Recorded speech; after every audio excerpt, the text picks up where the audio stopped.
alcalde de la Universidad Profesor de Mañas, Vladimir Chong. También al responsable de la Biblioteca Nacional que está hoy día visitándonos, va a estar unos días más, Vladimir Guillén Flores, responsable del área de depósito legal de la Biblioteca Nacional. Ese tema del depósito legal creo que ya lo he explicado, lo están explicando para que los escritores ya no lleven esos ejemplares hasta Lima, ¿no? Sino que básicamente lo hagan acá y es un gran avance. Mi tema, como pueden ver ahí, es la edición de libros, una actividad en construcción. Cuando hablamos de edición, es un tema muy complejo porque tiene mucho significado, ¿no? El presentador hablaba de cómo, por ejemplo, se edita un libro, y básicamente mi tema no va a ir hacia allá, sino más bien cómo la producción editorial se está dando en estos momentos en Iquitos, y para eso voy a hacer una revisión histórica de alguna manera. Yo quisiera que, por favor, avance la diapositiva. La edición, esta es una definición, digamos, general o clásica, ¿no? Es una producción impresa de ejemplares de un texto, una obra artística o un documento visual. Digamos que es la terminología clásica. Pero hoy no solamente se edita libros impresos, ustedes saben, ¿no? También en los últimos años han aparecido libros en versión digital que de alguna manera acercan al lector con libros que se publican en otro lado y es muy difícil que puedan llegar hasta acá. Entonces lo que nos queda a nosotros es leer en este formato.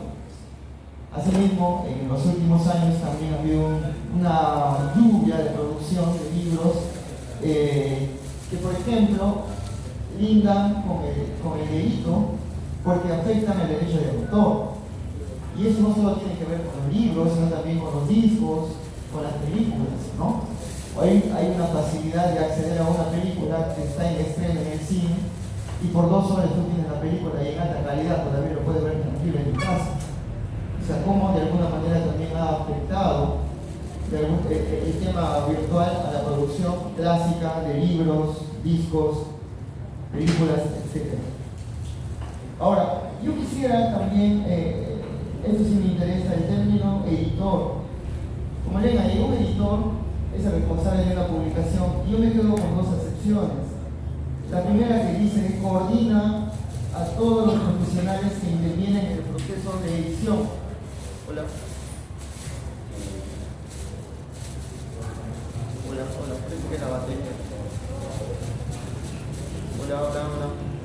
Bueno, les decía que en este caso, un trabajo de producción de libros es un proceso. Yo quisiera que me avance un ratito, por favor, la siguiente diapositiva. Este es un circuito clásico también, tradicional, de cómo se edita un libro. Esto pues lo hacen las grandes editoriales, ¿no? Que cuentan con 5 correctores, 10 diagramadores, ¿no? Lectores ciegos, 10 lectores, 10 correctores, 10 editores, etcétera, que les permiten hacer este tipo de trabajo.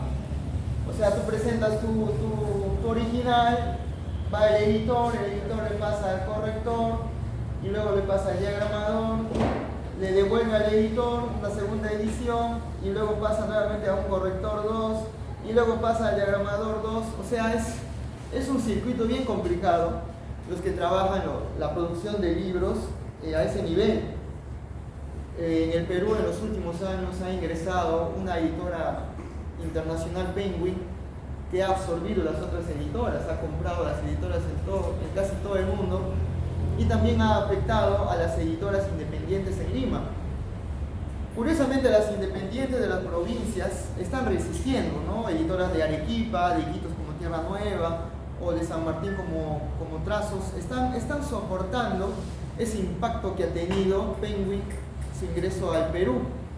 Editoriales, por ejemplo, como Paracaídas, una linda editorial de libros de poesía, está a punto también de desaparecer, entre otras editoriales independientes.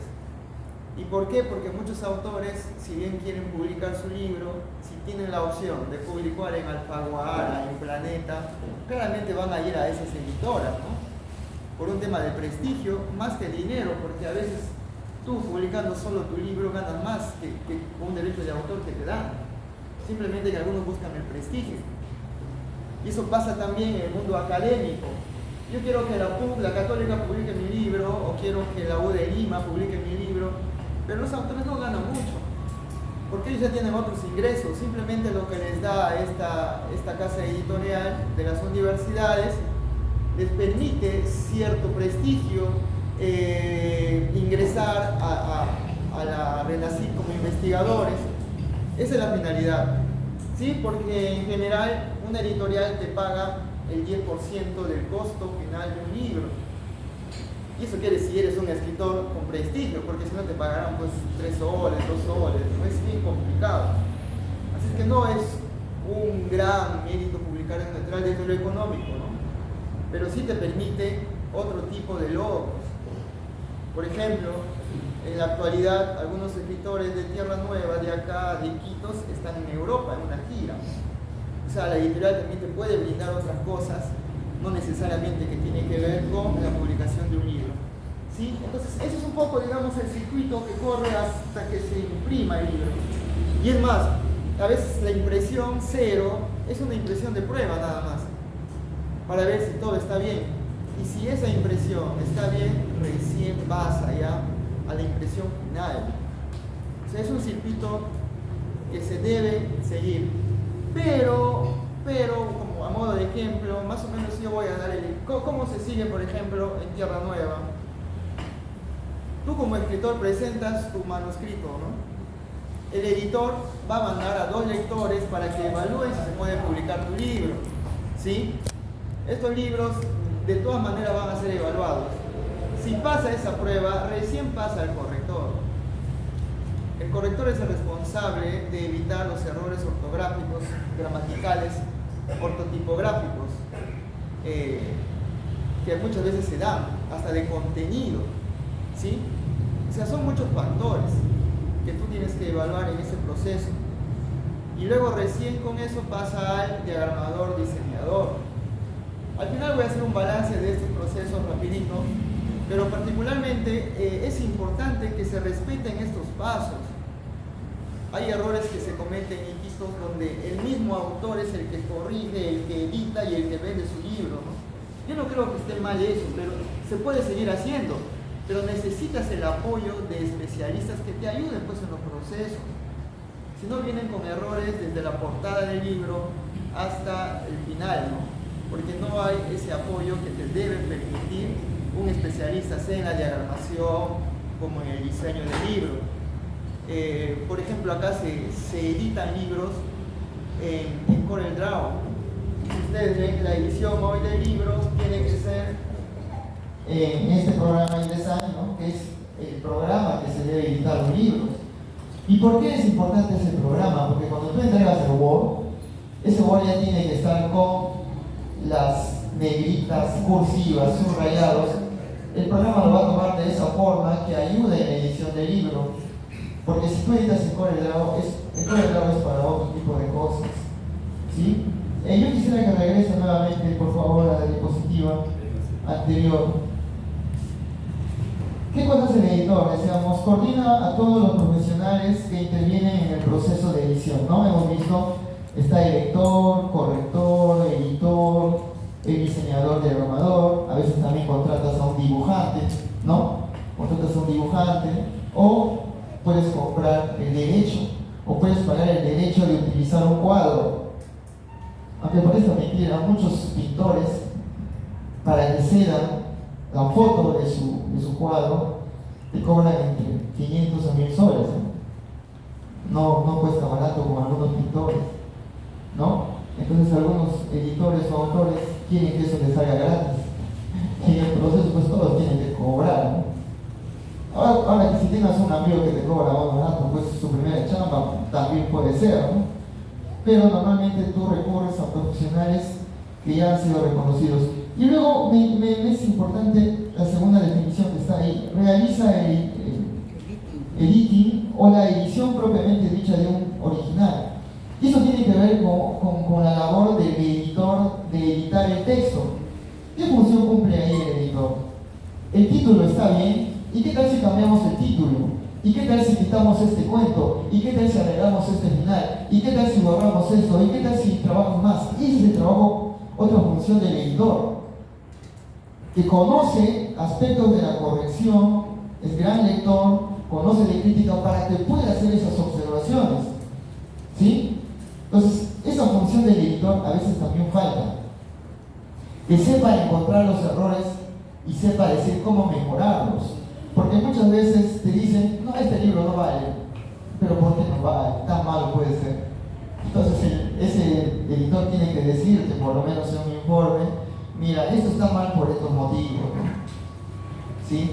Normalmente los editores, cuando evalúan un libro, como les decía, se basan en 2 lectores o 3. Normalmente eso sucede en el mundo académico. Por ejemplo, si ustedes quieren publicar en revistas indexadas, necesariamente pasan por lectores ciegos, ¿no? Que van a evaluar el libro, o un ensayo, o un artículo científico. ¿Sí? En Iquitos, creo yo que el IAP debe ser la única institución que respeta ese proceso, porque otras instituciones y las universidades me parece que están tomando muy en cuenta esto, ¿no? Y eso se debe mucho también a que se publican muchas tesis, pero que no son de referencia. ¿Qué se hacen con tantas tesis publicadas de pregrado, de posgrado, sean de maestría y de doctorados?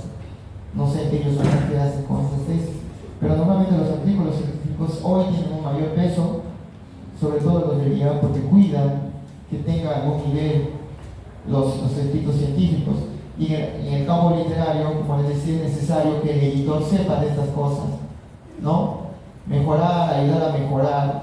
Ojo, tú como autor puedes recibir todos los comentarios que quieras, pero tienes que ser capaz de saber recibir críticas también. Si tú escribes un libro y no quieres que nadie te critique, entonces también pues estamos mal así, ¿no? Ahora, las críticas tienen que ser pues con fundamento, no solamente criticar por criticar. Me avanza 2 diapositivas, por favor.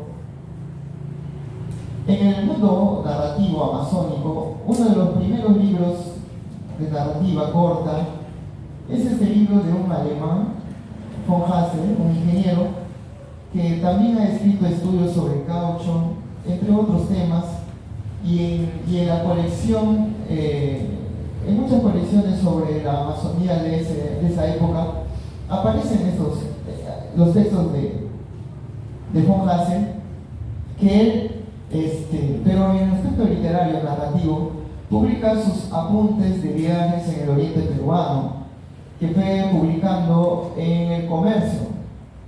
Y después de haber publicado en El Comercio, él los juntó, buscó un amigo que le ayude en la traducción y publicó este libro.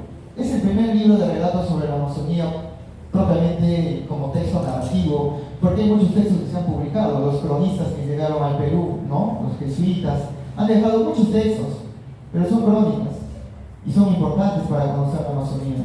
Pero desde el punto de vista narrativo, este libro es el primero que va a abordar la Amazonía con el caucho, y un cuento conocido, La hija del cauchero, que nos va a permitir ver cómo ha evolucionado la producción narrativa desde ese momento hasta el día de hoy.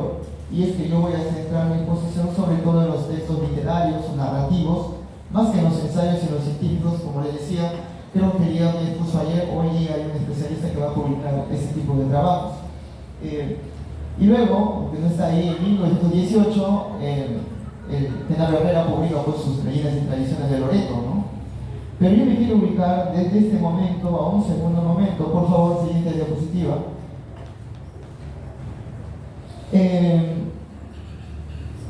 Cuando estábamos entrando en 1942, hay un movimiento muy fuerte en el Perú. Se va a tomar la Amazonía como un referente, porque la Amazonía ha sido abandonada siempre. Entonces se va a tratar de que la Amazonía también ingrese al mundo cultural peruano. Y para eso se forma un Comité Nacional pro celebración del 4º centenario del descubrimiento del río Amazonas. Ya lo dije en otro momento, en esa época era normal hablar del descubrimiento. Hoy seguramente entramos en disputa si es que hablamos de descubrimiento, porque no fue descubierto, ¿no? ¿Por qué? Porque el Amazonas sí existía antes ya lo navegaban, tenían otros nombres. No, Armando, entre otros nombres, Armando, Paranaguazú, por ejemplo, debe ser el nombre más conocido que tenía el Amazonas, entre otros, ¿no? Entonces, por la época se llamó así este comité, pero que hoy, como les decía, no creo ya que se acepte hablar de descubrimiento.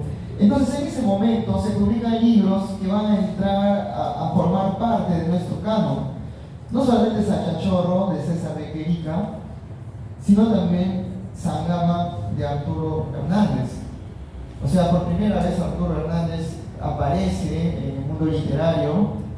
Él ya era un abogado, ¿no?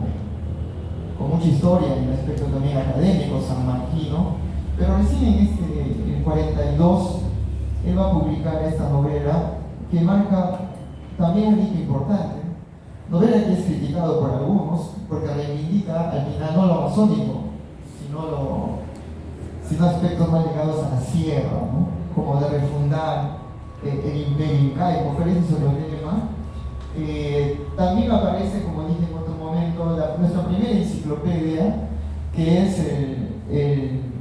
el libro del padre Villarejo, Así en la selva. Yo creo que después de ese libro no se ha vuelto a tocar o a hacer algo parecido, ¿no? Es nuestra primera enciclopedia y quizá la única. Y eso que el padre Joaquín le hizo una actualización después en las ediciones posteriores, pero a ese nivel creo yo no ha habido otro libro que trate de abarcar todos los conocimientos relacionados a la Amazonía. Se han escrito muchos libros, pero no en ese formato. Entonces, este año es importante porque ayuda a publicar libros del 41, 42, 43. En esa época también Pancho Izquierdo, Francisco Izquierdo, publica su revista Trocha, donde va a recoger sobre todo. Es importante lo que hace Trocha porque en uno de los números él hace una recolección, una compilación de los poemas más importantes que se habían hecho sobre el Amazonas y aparecen los cantores del Amazonas, ¿no? Que luego va a ser un tema trabajado por el padre Arroyo, Luis Fernando Ramírez, entre otros. Entonces este periodo es importante porque por lo menos los libros se ponen a disposición de los lectores, no solamente de Iquitos, sino a nivel nacional. Sachachorro, como les decía, Sangama, Así en la selva, Mal de Gente, de Freitas, y por ahí se van otros nombres. Siguiente, por favor. Luego, para los años 50, aparece o se da la primera jornada del libro tibetano. Pero el de Querica había publicado también en el 52 como una edición casi casera sus primeros poemas, una plaqueta podría ser de 3 autores. Sin embargo, hay una convocatoria y se habla mucho de este libro, ¿no? Que, por cierto, en esos periodos los libros tienen 2 fechas. Tanto este libro, La búsqueda del alba, como otros, por ejemplo, Narradores de la selva, van a encontrar que tienen 2 fechas. Yo entiendo que es por la demora en la publicación. Por eso que ustedes van a encontrar este libro fechado en 1957, porque el libro dice 1957, pero la jornada fue en 58 y la Biblioteca Nacional lo registra como el año de 1958. Eso también pasa en Los Narradores de la Selva, por favor, si me permite, también pasa con este libro. Siguiente diapositiva, por favor. Este libro también está fechado con el 66. Y es más, cuando Robert Monroe habla de este libro elaborado por él te da ese año, 1966. Pero si ustedes ven el libro, el pie de imprenta, dice que ha sido publicado en 1967. Entonces, eso era como, no sé, como les digo, yo pienso que era porque se fechaba un año y de repente demoraban en editarlo y publicarlo, quizás pasaba un año y tenía otras fechas, ¿no? Pero para algunos, bueno, eso no es muy importante que digamos. ¿Y por qué también señalo este libro? Porque en los años 50, como les decía, hay un intento de publicar desde la Amazonía. Germán y otros jóvenes escritores dicen, ¿por qué no publicamos desde acá? O sea, muy empeñosos ellos, logra un movimiento muy importante para publicar. Tomando estos ejemplos de los años 50, Roger Monriel y otros no solamente se dedican a publicar libros, sino que nace el libro Bumisana en los años 60. ¿Sí? Y en esa idea de seguir dando a conocer sus obras, Roger publica a través de este sello Ediciones Populares Selva, en donde aparece la segunda edición de una novela muy conocida de Pancho Izquierdo, Días Oscuros, ¿no? Aparece esta antología, la primera antología de narradores de cuentos de la selva. Luego también va a publicar una antología de poesía. O sea, el intento de Roger Monriel no solamente es en el de escribir, sino también cómo se puede dar a conocer nuestras obras con libros editados desde acá. Es un gran empeño que ellos realizan, un gran esfuerzo para dar a conocer obras que tenemos desde acá. ¿Cuánto tiempo tengo, señores? Bueno, sí, entonces es muy importante. Y luego, otra diapositiva, por favor. Sí. Faltando 5, me avisas, ¿ya? Faltando 5. Muy bien. Ahora, otro movimiento importante, un momento importante, es que en el video de los 80, cuando estaba la Ronnie Varela, va a publicar una colección de libros, también dirigidos por Roger Monriel, y creo que también Luis Tapur, ¿no? Con un apoyo a este proceso editorial muy importante. Ojo, ¿por qué señalo estos momentos? Porque si no fuese este comité del cuarto centenario, no tendríamos esos libros que tenemos ahora, no tendríamos Sangamo, no tendríamos un libro fundamental como es La Búsqueda del Alba, un referente de la poesía, no tendríamos los libros que publicó Monriel en los 60, no tendríamos estos libros. ¿Por qué? Porque Río Putumayo se publicó, esta edición aparece en el 86, pero en el 84 aparece una edición también casera, autoeditada. También en esta colección aparece Ese Maldito Viento, que también apareció en el 84, un libro editado por ellos de manera así artesanal.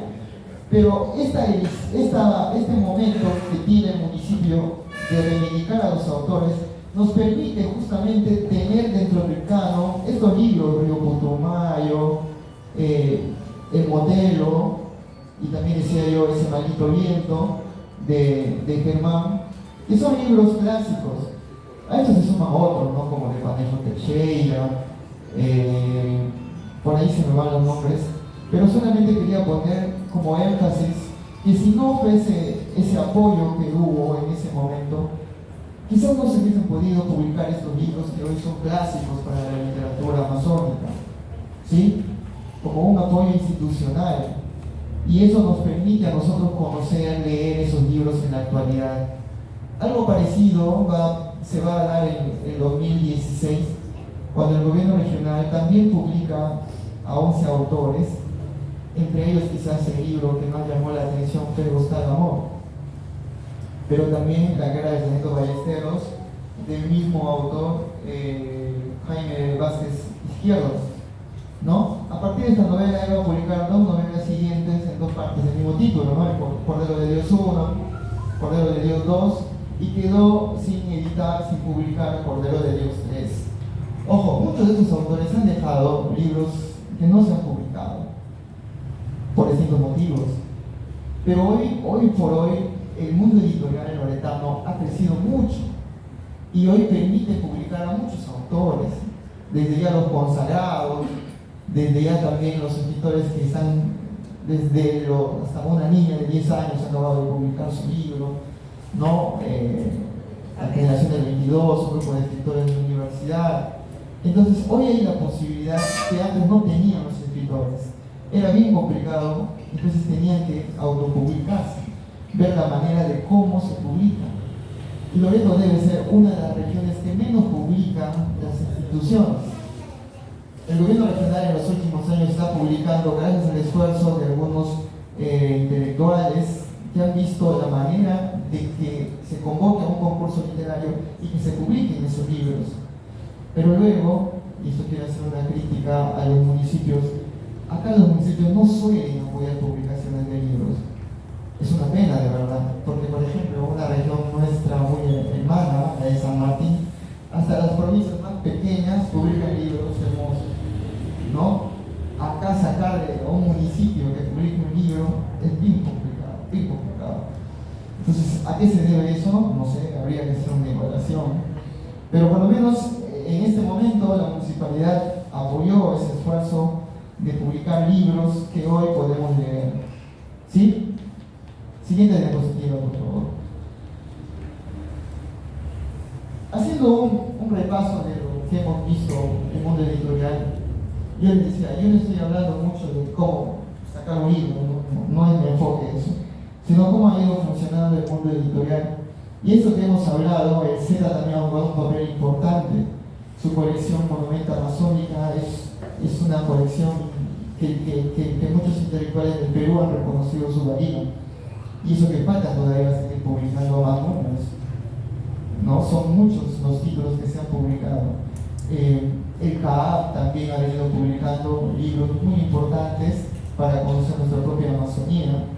Editoriales como Tierra Nueva, Trazos, Bufeo Colorado Editores, que son editoras amazónicas, Trazos de Pucallpa, pero también nos han dado una mano editoras como Pasacalle de Lima, y una editora que en los últimos años ha publicado autores amazónicos, que es Pacarina, una editorial que en los últimos años ha ganado 4 ediciones del Premio Nacional de Literatura.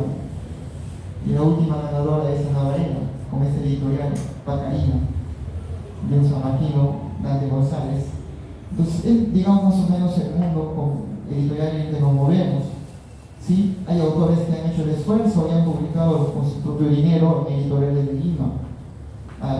Por ejemplo, entre ellas, Altazor, ¿no? Tengo un amigo que ha publicado. Y también han aparecido otras editoras que es muy bueno reconocer. La editorial IARA, de la escritora, profesora Melissa Mendieta, ¿no?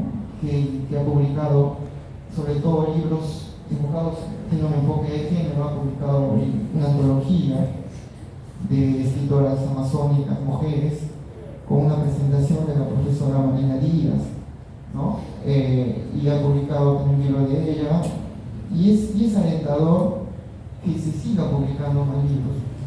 Ahora, si bien no se puede reconocer, sería imposible nombrar a todos, ¿no? Eso seguramente ya que lo hagan, no sé, la biblioteca Amazon.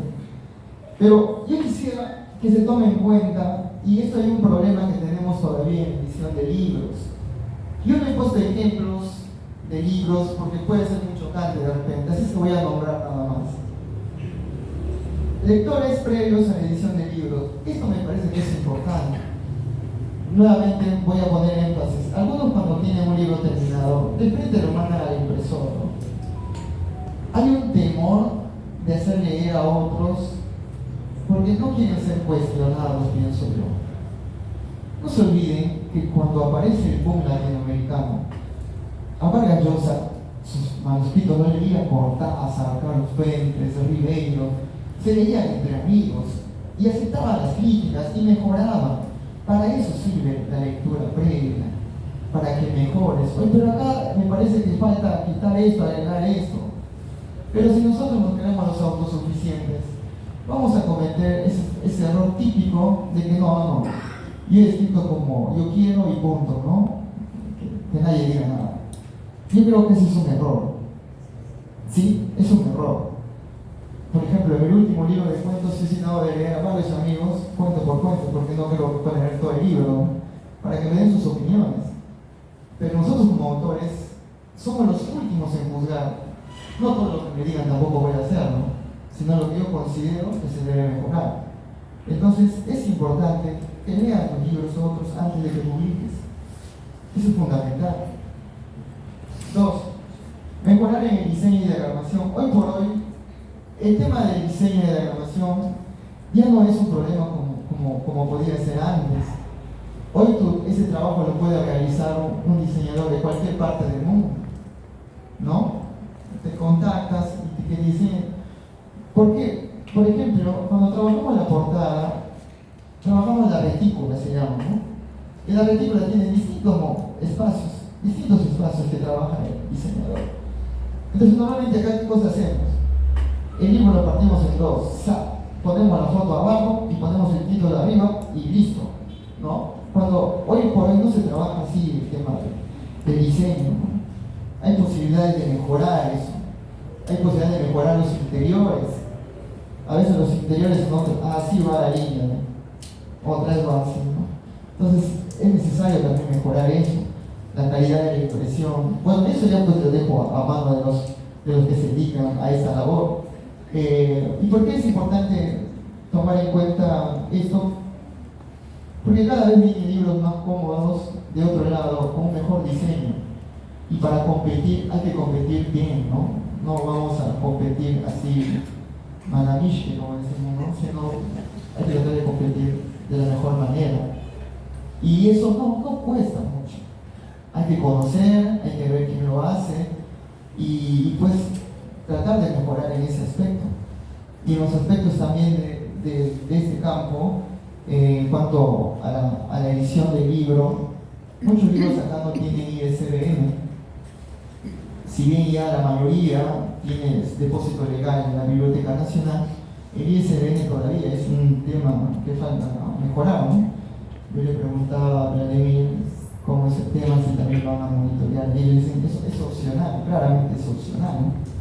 Pero es como que en una carta de presentación, el ISBN también le da su carta de ciudadanía, porque mientras que el depósito legal es su DNI, el ISBN es su visa, ¿sí? La corrección de textos, y este es un aspecto muy interesante que se debe tomar en cuenta, y muchos no lo toman en cuenta. No se van a dar cuenta de eso. No, esto no saben. Y es un tema a resolver. Y esto voy a decir porque en un libro yo encontré, dice corrección de ortografía, ¿no? La corrección no solamente es la ortografía, pues, ¿no? Es la gramática, ¿no? Es la ortotipografía. Son los conocimientos que se tienen también. Vean, si yo digo pongo de Cainarachi y pongo de Aguirre, ese pongo de Aguirre es con minúscula, porque es un pongo realmente. Pero pongo de Cainarachi no, porque es una ciudad, es un nombre propio. Si yo digo Colegio Sagrado Corazón, ese colegio va a ser con minúscula. Si es Colegio Nacional, va con mayúscula. Si yo digo, vamos a llamar al colegio de abogados, ese colegio es con minúscula. Pero si yo digo, vamos a citar a los miembros del Colegio de Abogados de Lima, es la institución va con mayúscula. Entonces ahí implica también conocer algunos aspectos. Recuerdo que en una corrección, un amigo limeño corregía un libro, decía Yurimaguino, pero fue Yurimaguino porque no conocen, ¿no? Entonces a veces no solamente es necesario conocer ortografía, gramática, sino también conocer propio del contexto que vas a revisar. Es fundamental eso. Si no vas a cometer errores según los niveles. Porque si yo tengo una palabra como tacacho y he sido editado en España, seguramente va a ir en cursiva. Pero si yo lo publico en Iquitos tacacho, ¿por qué le voy a poner una cursiva? ¿Acaso no todos sabemos lo que es tacacho? ¿Acaso no sabemos lo que es un piluicho? ¿Acaso no sabemos lo que es un che? Depende de los contextos, ¿no? Entonces, por ejemplo, si yo voy a editar para Iquitos, que se respete nuestro castellano, que es como cualquier otro castellano. Yo no lo voy a cargar, le voy a poner letras diferentes si nosotros si vamos a entenderlo, ¿no? Entonces estas cositas se tienen que ir mejorando, me parece, en el tema de la corrección. Y si hay que pagar, pues, si no, ¿cómo? Una amiga me dice un día, por José, revísame mi libro, ya, pero no me vayas a cobrar, y por supuesto. Luego otro amigo publicó también su libro, dice, José tiene muchos errores. ¿Por qué? Porque muchos maestros de comunicación mandan a publicar su libro y se dan cuenta que tienen errores. José no tiene muchos errores, mi libro. ¿Y qué quieres que yo haga? No, pero no lo corrigen, no, muchas veces no lo corrigen, porque ese es otro pago. O sea, la corrección es otro presupuesto.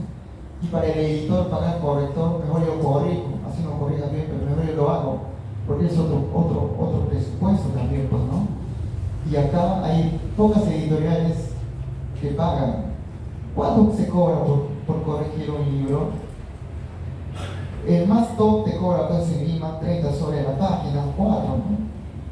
Y eso puede ir bajando, ¿no? O sea, hijitos, yo creo lo máximo que se ha llegado a pagar, lo digo con experiencia, debe ser 10 soles la página, ¿no? Entonces un autor que tiene un libro de 50 páginas va a pagar 500 soles para que le revisen su libro, y es un presupuesto que no estaba, ¿no? Pero se debería hacer un esfuerzo, porque quieras o no, el producto final es importante también eso. Yo decía que cuanto más pequeños son los lectores, mucho más cuidado tiene que estar la edición del libro, porque si un niño de 8 años, 9 años lee un texto, ¿no?, que le ha aprendido, y de repente le dice, lee ahí mal escrito, y él va a pensar que está bien, porque él está leyendo a un autor que él supuestamente escribe bien, está consagrado. No va a poder hacer como nosotros, que podemos discriminar la información si está bien o no. Hay un error, claro, ya está mal, listo, pero un pequeño no va a poder hacer esa diferencia todavía, y va a pensar que así se escribe. Entonces, en vez de ayudar a la comprensión lectora, como tanto se habla acá, vas a perjudicar todavía más a ese pobre niño.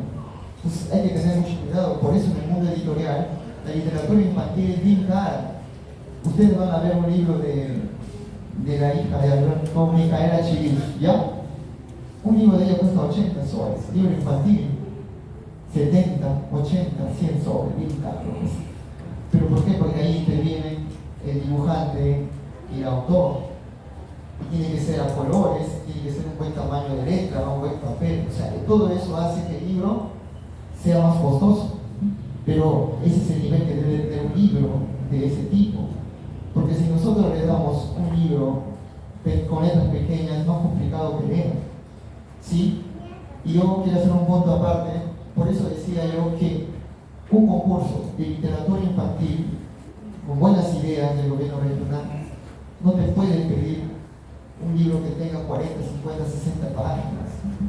¿Cómo un niño de literatura infantil va a leer un libro así en un formato de letras pequeñas? Deberían disminuir. ¿Para quién va a ser el libro? No. Entonces, no todos los géneros son iguales. También depende mucho del género en el que estás trabajando para poder tener un libro de calidad, ¿sí? Y así, entre otras cosas, se puede hablar del libro como producto, ¿sí? Como producto.